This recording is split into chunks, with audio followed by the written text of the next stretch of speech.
যেদিনকে রাজ্যবাসী সুযোগ পাবে না, মুখে থুতু মারবে দাঁড় করিয়ে।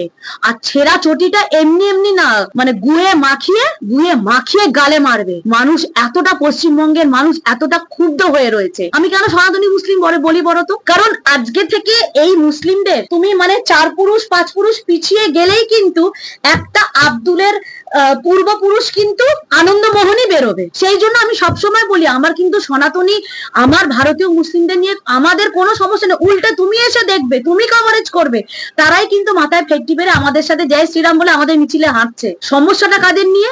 এই যে জঙ্গি তোষণ রোহিঙ্গা মুসলিম, এই যে বাংলাদেশ অনুপ্রবেশকারী, যাদেরকে কোলে নিয়ে নাচছে দিদি, আর ভাবছে এবারেও বৈতরণী পার করবে। এইবারে বৈতরণী পার করাটা অত সোজা হবে না, কারণ এবারে জনজাগরণ হয়েছে, সনাতনী হিন্দুদেরও জাগরণ হয়েছে। অতএব এবারে অত ইজি হবে না। হাত জোর করে রাজ্যবাসীর কাছে প্রশ্ন, আপনার ভোট, একটা ভোট যথেষ্ট অমূল্য। ভাববেন না ভোটের দিন যে আমি একা না গেলে কি হবে। হ্যাঁ হবে, আপনি একা না গেলে এই যে আজকে এই মেয়েটাও যে বোন নিয়ে সারাদিন ঘুরে বেড়াচ্ছে না, ওর মা এইটা জানার জন্য ফোন করে না আমার মেয়েটা খেয়ে পেটে খাবারটা আছে কিনা, মেয়েটার গলাটা শোনার জন্য ফোন করে, বেঁচে আছে তো, কোনো হায়না শকুনের হাতে পড়েনি তো। আজকে আমি আপনিও আমার কন্যা সন্তানকে টিউশনে পাঠিয়ে কিন্তু সুস্থভাবে বাড়িতে বসতে পারি না। যদি এই সুস্থতাটা চান, এই নিশ্চিন্ততাটা চান, হাত জোর করে বলবো আপনার ভোট অমূল্য। ওই আপনার একটা ভোট, ওই আমার কি দরকার, আমি না গেলে কি হবে, একদম না, 100 বার। আজকে কিছুদিন আগে শোনেননি ভরতপুরের বিধায়ক কি বলেছে, যে মুসলিম ছেলেরা জল মুড়ি খেয়েও, ঘুগনি মুড়ি খেয়েও মুসলিম সম্প্রদায়ের লোকেরা সবাই ভোট দিতে যায়। তাহলে আমাদের কেন এর থেকে বড় বিধায়ক সবকিছু আমরা বেশি পাবো না?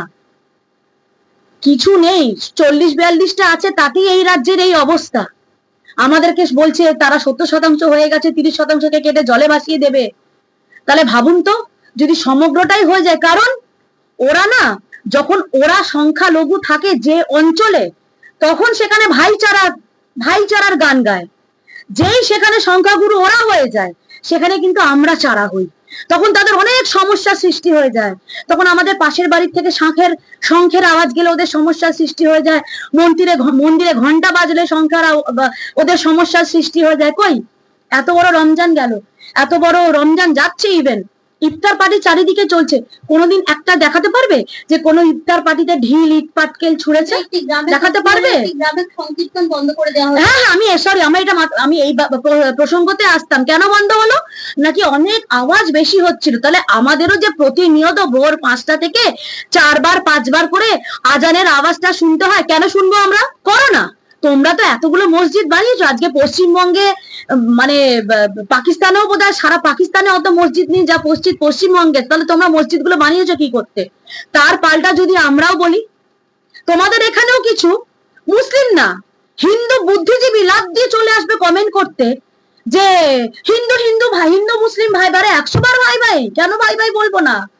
আমরা আছি বলেই কিন্তু ওরা ভাই, আমরা সংখ্যালঘু এখানে আছি বলেই না ওরা সেই ভাইয়ের আস্বাদনটা পাচ্ছে। ওই বাংলাদেশে হিন্দু মুসলিম ভাই ভাই নজরুলের গানটা কেউ শোনেনি? কোথায় গেল? তাহলে ওখানে যখন সংখ্যাগুরু হিন্দু, সেখানে তো সংখ্যালঘু হিন্দু আর ভাই আর সেই প্রমাণটা পায়নি।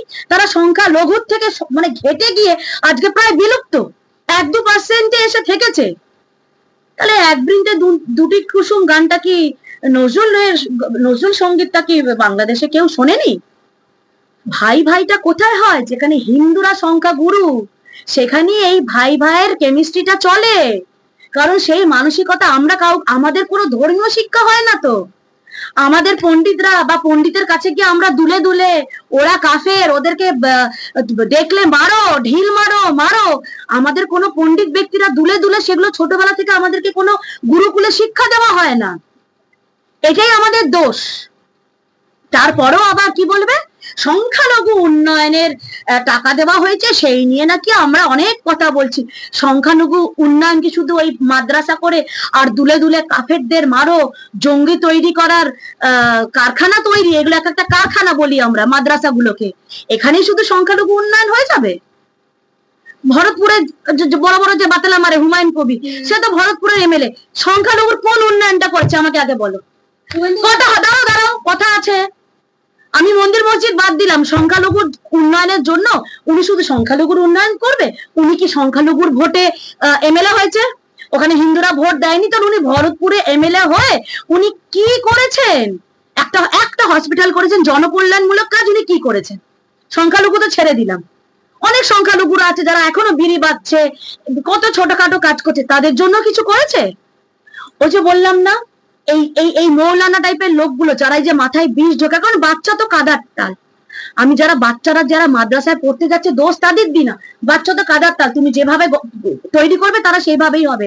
তো তাকে ছোটবেলা থেকে যদি মাথায় পেনিট্রেট করা হয় যে হিন্দু মানেই তোমার শত্রু, হিন্দু মানেই মারবে, কাফের, তাহলে তারা কোথায় যাবে? তাহলে কেন আমরা মাদ্রাসা বন্ধ করার দাবি তুলবো না? তাদেরকে প্রপার শিক্ষা দাও। আরে তারাও তো হতে পারে বড় হয়, তারাও একটা সুন্দর পরিবেশ পেলো, সেই সুন্দর পরিবেশে পেয়ে ডাক্তার, ইঞ্জিনিয়ার, আর্মিতে গিয়ে সার্ভ করলো। না, সেগুলো করা যাবে না। আমি জঙ্গি হব, মেন্টালিটি ছোটবেলা থেকে ওই ঢুকিয়ে দেওয়া হয় যে আমাকে জঙ্গি হতে হবে, কাফিরদের মারতে হবে, আর আমার নিজের শরীরে বোম বেঁধে ফাটতে হবে। আরে ভাই, ফাটছিস তো তোরা, তোদের যারা মৌলানা যাদের, তাদের ছেলে মেয়েদের দেখতো, তাদেরকে রাস্তায় নামাচ্ছে বোম বেঁধে ফাটানোর জন্য, ইট পাটকেল মারার জন্য, নামছে না। মুরগিটা তোদের করছে। অধিকারীর আচর বিতর্কে হুমায়ুন কবির বলেছেন শুভেন্দু যাত্রাপালা করছেন, আবার সাংসদ কল্যাণ বন্দ্যোপাধ্যায় বলেছেন শুভেন্দু অধিকারী ড্রামাবাজ। না না না না, আমরা ওরকম মাথায় টুপি দিয়ে যাত্রাপালা ওনাদের মতো করতে পারি না। আর উনি যাত্রা করছেন কি করছেন না সেটা তো অন ক্যামেরা হয়েছে, টমেটো সস লাগিয়ে তো হয়নি। আর আমাদের বিরোধী দলনেতা যখন থাকেন তখন মোটামুটি প্রচুর ক্যামেরা আর বুম ওনাকে ঘিরে থাকে। তো এখানে তো মিথ্যাচার করার কোনো জায়গাই নেই। তো যা হয়েছে অন ক্যামেরা হয়েছে, তো সেটা এবার পাবলিক বিচার করবে। অত এসব কে বলেছে কথাটা? হুমায়ুন কবির বলেছে। আর ওর নিজের কোনো অস্তিত্ব আছে? থুতুটা ফেলে চাটতে হয়েছে না? এতদিন নিজেকে অনেক বড় বড় বাঘ মনে করছিল, এখন তো মানে ইঁদুরেরও অধম হয়ে গেছে। এখন তো সপ্তমের থেকে একদম গর্তের ভেতর ঢুকে গেছে, আরো ঢুকবে, সময় আসছে, আরো ঢুকবে, নিশ্চিহ্ন হয়ে যাবে। ওখানকার ওই বেশি বড়াই করে না, ভরতপুর নিয়ে মালদায় ঢুকতে দেবে না, ওখানকার লোকই ওনাকে ঢুকিয়ে একদম প্রপার ঢুকিয়ে দেবে, ওনার নামও নিশান একদম ঘুচিয়ে দেবে।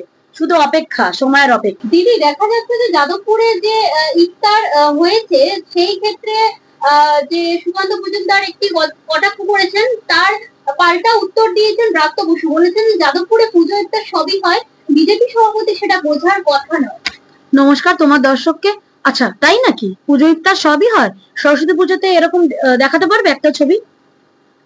কালকে পশ্চিমবঙ্গ তথা কলকাতাবাসী কালকে যাদবপুরে যে দৃশ্য দেখে নিল, সেই দৃশ্য একটা ফুটেজ সরস্বতী পুজোর দেখাতে পারবে যে এইরকম ভাবে, এইরকম লেভেলের হয়তো হয়েছে কোথাও কোনা খোঁচায় ঘুপচিতে বা গেটের বাইরে হয়েছে, অস্বীকার করবো না, হয়তো হয়েছে।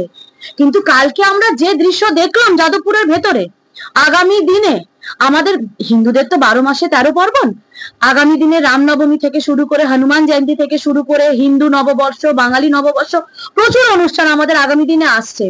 তো আমরা সবকটা সেইভাবে পালন করতে দেখবো তো যাদবপুর ক্যাম্পাসকে, যাদবপুর ক্যাম্পাসকে পালন করতে দেখবো তো, খুশি হবো তাহলে। আর ব্রাত্য বসু কি বলেছেন? ব্রাত্য বসু সবই পালন হয়। তো যোগেশচন্দ্র কলেজে যখন সরস্বতী পুজোর ঘটনাটা হয়েছিল, উনি তো দৌড়ে গেছিলেন, বাবা, দৌড়ে গিয়ে উনি অনেক আহত হয়েছেন, মর্মাহত হয়েছেন। তারপরে আমার বক্তব্য হচ্ছে, ওনারা যেভাবে ন্যারেটিভটা সেট করতে চাইলো যে এটা তো সামান্য ব্যাপার, যে ডে এর সাথে মর্নিং এ বা ইভিনিং এর সাথে নাইটে কিছু সামান্য পড়াশোনা আমরাও করেছি কলেজে, আমাদের সময়ও হয়েছে, কিন্তু আমাদের সময় খুব মিষ্টি মধুর সম্পর্ক ছিল ডে আর ইভিনিং এর সাথে, নাইটের সাথে, মর্নিং এর। সেই সব কম্পিটিশন গুলো কি হতো, হয়তো থিমের কম্পিটিশন হতো, যে তোরা এটা করবি তো আমরা এটা করব। কিন্তু কোনোদিন কোনো মর্নিং ডে ইভিনিং নাইটের ছেলেরা বা দাদারা আমাদেরকে রেপ থ্রেট দেয়নি, বলেনি আরজিকর করে দেব। আজকে যেটা একটা সহজাত মুখে তৃণমূলী কালচার হয়ে গেছে, যে কথায় কথায় মেয়েদেরকে বলে আরজিকর করে দেবো, রেপ থ্রেট দিচ্ছে। এইটা পশ্চিমবঙ্গ, এইটা কলকাতার শিক্ষা দীক্ষার নমুনা। আর সেইখানে ব্রাত্য বসু, সত্যি ব্রাত্য কথাটার মানে জানা আছে ওনার কথাটা, উনি তো শিক্ষামন্ত্রী, সত্যি উনি ব্রাত্য, মানে ঘেন্না করে ওদের এক একটা লোককে না। যেদিনকে রাজ্যবাসী সুযোগ পাবে না, মুখে থুতু মারবে দাঁড় করিয়ে, আর ছেঁড়া চটিটা এমনি এমনি না, মানে গুয়ে মাখিয়ে গালে মারবে। মানুষ এতটা, পশ্চিমবঙ্গের মানুষ এতটা ক্ষুব্ধ হয়ে রয়েছে যে নোংরামো পর নোংরামো দেখতে দেখতে না। আর ইফতারটা কিসের জন্য করা হয় ভাই, একটু আমাকে বলো তো। আমি মুসলিম ধর্মাবলম্বীদের কাছে প্রশ্ন করছি, ইফতারটা কি? সামনে তো আমারও নবরাত্রি আসছে। কালকে থেকে আমাদের, যারা আমরা মানি, আজকে থেকে আমাদের সংযম শুরু হয়ে গেছে। আমাদের 29 তারিখে নবরাত্রি শুরু হয়ে যাবে। সারাদিন আমি একটা সারাদিন উপোস করে যে গান্ডে পিণ্ডে চব্যচেষ্য লেজ্জপিয় গিলে, মাছ মাংস গিলে আমি অ্যালাউ করব? যখন আমার সাথে আমি যখন খেতে বসবো, আমরা এতটা এইভাবে মানি না। আমরা কিন্তু আমার হয়তো আমি যখন নবরাত্রি পালন করি, আমি বাড়িতে থাকলো আমি এক বোতলে জলও, আমার সন্তানের সাথে এক বোতলে জলও আমরা খাই না। আমরা এইভাবেই নিষ্ঠা আচারভাবে পালন করি। তো যারা এই রোজা মাসটা পালন করে বা আমি ওনাদের ব্যাপারটা অতটা জানি না, কিন্তু যারা এই জিনিসটা করে তাদেরও নিশ্চয়ই নিষ্ঠা আচার ভক্তি নিয়ে করছে। তো আমরা তো ওই সম্প্রদায়ের না। আমরা গান্ডে পিণ্ডে মাছ মাংস গিলে, এটা ওই সম্প্রদায়, মুসলিম সম্প্রদায় অ্যালাউ? যে যারা নিষ্ঠাভাবে রোজাটা করছে তাদের পাশে বসে গপ গপ করে গিলবো?